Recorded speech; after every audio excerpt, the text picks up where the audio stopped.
Unit 2, Part 1, Computer Programming Essentials. Our objectives for this chapter, this unit is going to follow closely along with Chapter 1 in your textbook. So I encourage you to use these slides as your guide when you're reading the textbook. We're going to understand basic programming terminology. I believe that learning the vocabulary is an essential part of learning anything new. So I'm a big proponent of learning vocabulary. We're going to analyze a Java program, a very simple Java program. We're going to compile a Java program, correct syntax errors, run a Java program, analyze and correct logic errors, add some comments, and learn how to get help. So to start off, some basic programming terminology. A computer program is a set of written instructions that tell a computer what to do. That's it. A set of instructions that tell the computer what to do. Without any help from the programmer, the computer really doesn't do anything. It needs a programmer to write the instructions to tell it what to do. Machine language is the most that's the language that the computer will understand. Now, all computers that are available to the consumers today are digital computers. That means that they only understand zeros or ones, off or on.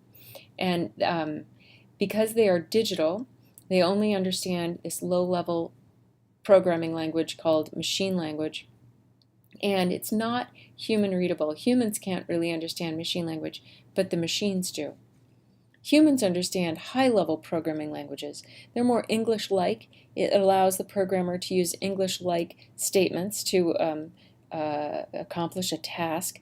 These statements are then translated into machine language that the machine can understand. The syntax are the specific set of rules for the language. Much like English has specific syntax, Java has specific syntax as well. In English, every sentence starts with an uppercase letter and ends with some form of punctuation, and in Java, there's similar rules as well. Program statements are similar to English sentences, and they are specific commands to carry out specific tasks. A computer program is a set of program statements. To translate your high-level language like Java into the low-level language, the machine language that the computer can understand, it takes a compiler or an interpreter. The compiler will go through all of the Java statements and make sure that they can be translated into machine code. And if they can't be translated, it's typically because there's some problem with syntax. There's a syntax error. It's missing the required punctuation, or it doesn't recognize a word. So if you get a syntax error, the compiler is going to kick it back to the programmer and say, hey, you've got a problem in line 10, for example. It'll tell you the line number and try to give you some more instructions about what's wrong. Finding and correcting errors, such as syntax errors, that's a process known as debugging. Admiral Grace Hopper, one of the first programmers in the whole world, was working on one of the first computer systems. I believe it was at Harvard, working on the Mark I, and she found the computer wasn't behaving as expected one day, and a moth had been attracted to the vacuum tubes that were running the computer program, and she scraped it off and taped it into her logbook and said that she debugged the program, and therefore the term debugging was formed. It's the process of finding and fixing errors. A syntax error is when your statements aren't formed correctly, and your program will not compile if you have a syntax error. It will not run. But there are also types of errors called logic errors, and a logic error is when your program runs, but it doesn't do exactly what you expect. An example in real life, let's say you're trying to follow a recipe to cook brownies, and the recipe doesn't say that you have to add any eggs. And you mix up your brownies and you think everything's fine and you cook them, but they don't rise and they don't hold together, and you wonder what the heck happened. There was a logic error. You followed a recipe, but it didn't produce what you expected. And that's an example of a logic error. Your program runs, it just doesn't do what you expect it to. Procedural programming is a type of programming that uses procedures. There are three specific procedures, specific structures, and any program, we'll talk about this in class, but any problem can be solved using these three structures. They are sequence, selection, and iteration, but we'll come back to that in class. Procedural programming means that you execute one statement right after another. And it uses variables, which are named locations in memory that hold values, and it uses procedures, which are groups of statements that form a logical unit. To think of a real-world example of a procedure, let's say you have a specific set of routines that you follow when you get ready for school in the morning.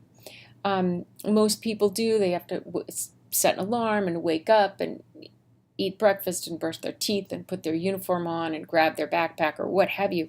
You've got your own set of procedures for getting ready in the morning. Each of those steps, brush the teeth, have the breakfast, each of those steps form part of the getting ready in the morning procedure.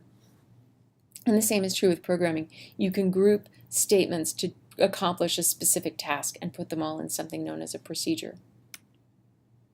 Some language features of Java. Java was developed about 25 years ago by the nice folks at Sun Microsystems. It's what's known as an object-oriented programming language. More on that later.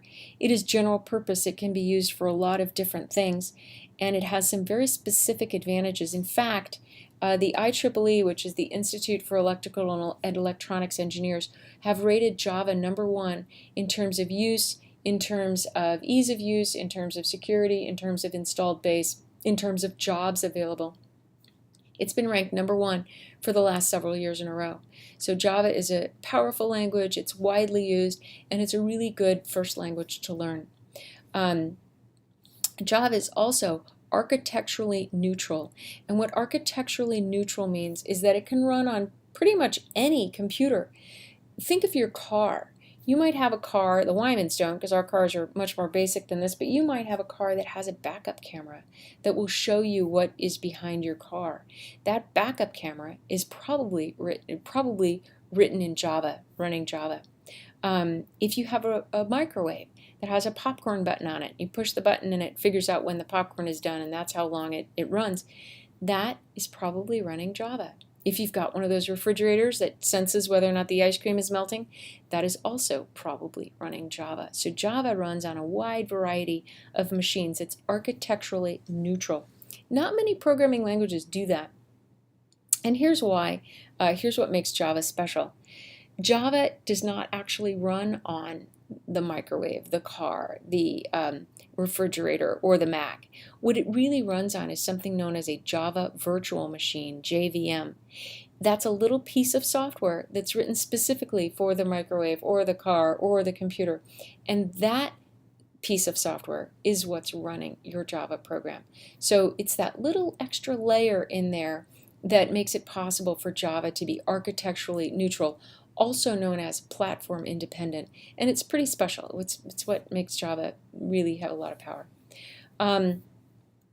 Moving on, your source code, the statements that you write, the Java statements that you program, that's known as your source code.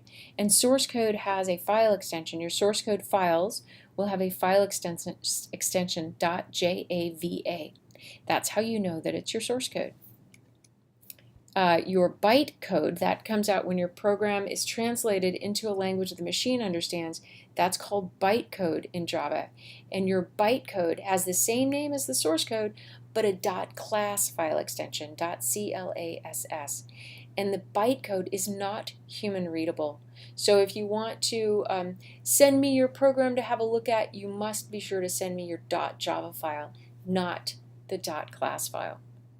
We can write programs in a development environment. These days, everybody uses an integrated development environment.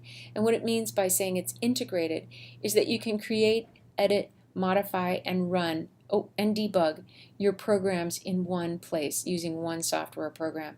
And in this class, we're going to be using NetBeans. Integrated development environments or development environments, there are several different kinds to choose from. I happen to like NetBeans for a variety of reasons. Mr. Pfaff is using JGrasp. He's using a different environment, and it doesn't really matter. You hear a lot of people use Eclipse, which is another widely used one. It's just a matter of personal preference, and I've decided to standardize on NetBeans. And the Java interpreter is what actually runs on the JVM, on the Java virtual machine. The Java interpreter is what's executing the bytecode line by line. So for a visual of what we just talked about, the Java source code, that's what the programmer writes, and it has a file extension of .java. The Java compiler translates the Java source code into bytecode that will be run on the Java virtual machine, the JVM.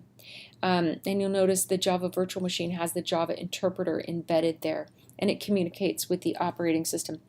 The operating system on a Mac is iOS. The operating system on a PC in Mr. Pfaff's lab is Windows.